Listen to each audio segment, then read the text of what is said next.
আফি আর আমি মিলে বার্থডে পার্টিতে গেলাম। কি করেছি আর কি কি খেয়েছি, কার বার্থডে হয়েছে সবকিছু এই ব্লগে বলবো। চলো শুরু করা যাক। বার্থডে পার্টিতে যাব তাই সুন্দর করে রেডি হয়েছি, আর রেডি হয়ে আমি আমার ছেলেকে নিয়ে বের হয়ে পড়লাম। সেদিন সাফির আর আমি শুধু গিয়েছিলাম বার্থডে পার্টিতে। আর বার্থডেটা ছিল আয়াতের, মানে সাফিরের কাজিনের। আর এখানে সব বেবিরা আসছিল, সবাই অনেক মজা করছিল, কিন্তু সাফির একদমই চুপচাপ ছিল। সাফিরও আমার মতো কোথায় গিয়ে সাথে সাথে মিশতে পারে না, সে একটু দেখে বুঝে বসে তারপর যায় সবার সাথে মিশতে পারে। এই তো আমার কাজিন, ওর পুষ্প, ওরই মেয়ের বার্থডে ছিল। সো ও মাশাআল্লাহ, ওকেও সুন্দর লাগছে, ও খুব সুন্দর করে সেজেছিল। তারপর এই তো আয়াত তো খুবই মজা করছিল, ওকে ধরাও যাচ্ছিল না, ও এত দুষ্টুমি করছিল, সবখানে ঘুরছিল। আর এই ছোট্ট বেবিটা, ও আমার ভিডিও দেখে তাই এসে আমার সাথে সেলফি তুললো। আমার কাছে খুবই ভালো লাগে, ছোট ছোট বাচ্চারাও আমার ভিডিও দেখে। আর এখানে প্রত্যেকটা বাচ্চাই এত সুন্দর করে ডান্স করছিল, প্রত্যেকটা স্টেপ বাই স্টেপ ওরা ডান্স করছিল। সাফির খুবই নার্ভাস ফিল করছে, কারণ এখানে মেয়েদের সংখ্যা বেশি ছিল, ছেলে কম ছিল, তাই ও মিশতে পারছিল না। আমি বারবারই বলছিলাম তুমি যাও, ও যাচ্ছিল না। এদিকে পুষ্প গেস্টদেরকেও অ্যাটেন্ড করছে, আর বারবার আমার কাছে এসে বলছে আপু তোমার কিছু লাগবে, আপু কি দিব, মানে কি এক অবস্থা। আর আমি যদি আজকে প্রোগ্রামটাতে না যেতাম, ও আমাকে পুরো মেরেই ফেলতো। আমি বলছিলামও যে আমি আজকে ভাবছি যে কাজ থাকলে আসবো না, বাট ও বলতেছে তুমি যদি না আসতা তাহলে তোমার খবরই ছিল।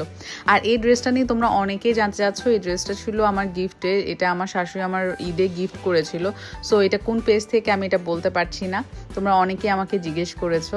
আর এখানে সাফির তাও তার মন খারাপ। দেন এই যে জেরিটা আসছে, এই জেরিটা আসার পর সব বাচ্চারা তো এই জেরির পিছিয়ে পিছিয়ে ঘুরছিল। তারপর যাই সাফিরের মুখে একটু হাসি ফুটেছে, মানে এই যে এটাকে দেখার পরে। তো তারপর আমাকে স্যুপ দেওয়া হয়েছিল, অন্থন দেওয়া হয়েছিল, সাফির অন্থন খাচ্ছে আর ওই জেরিটার সাথে হ্যান্ডশেক করছে, খুবই হ্যাপি এখন। আর রেস্টুরেন্টটা ছিল সাঙ্গিলা, আর সাঙ্গিলার স্যুপ আমার কাছে সবসময় ভালো লাগতো, বাট এখন ওদের খাবারের মান এত কমেছে, স্যুপটা একটু মজা ছিল না। এইদিকে জেরিটার মাথাটাও নিয়ে ফেলেছে, মানে ওরা মাস্কটাও খুলে ফেলেছে জেরি থেকে, তারপর ওরা পরে ভিডিও করলো। মানে বাচ্চারা এত দুষ্ট হয় মাশাল্লাহ, তাও বাচ্চাদের দুষ্টুমি ভালো লাগে। এরপর আমরা খেতে বসে গেলাম, আর আমাদের খাবারে ছিল চিকেন ফ্রাই, বিফ সিজলিং, দেন ছিল প্রন কারি। আর প্রন কারি সিজলিং আমার কোনোটাই ভালো লাগে না, অনেস্টলি স্পিকিং আমার একটা খাবারও ভালো লাগে না। আমি আসার সময় বলেও এসেছি সাঙ্গিলাতে যে আপনাদের খাবারের মান খুবই কমে গেছে, খাবার আমার একদমই ভালো লাগে না। এইদিকে সবাই বসে পড়েছে পিলো পাসিং খেলবে, আর এই পিলো পাসিং খেলাটা আমি একদমই বুঝি না, আমার হাত থেকে কেন জানি পিলোটা অন্য পাসই হয় না। সো আমি কিন্তু ফার্স্ট রাউন্ডে আউট হয়ে গিয়েছি, আমি খেলা পারি না।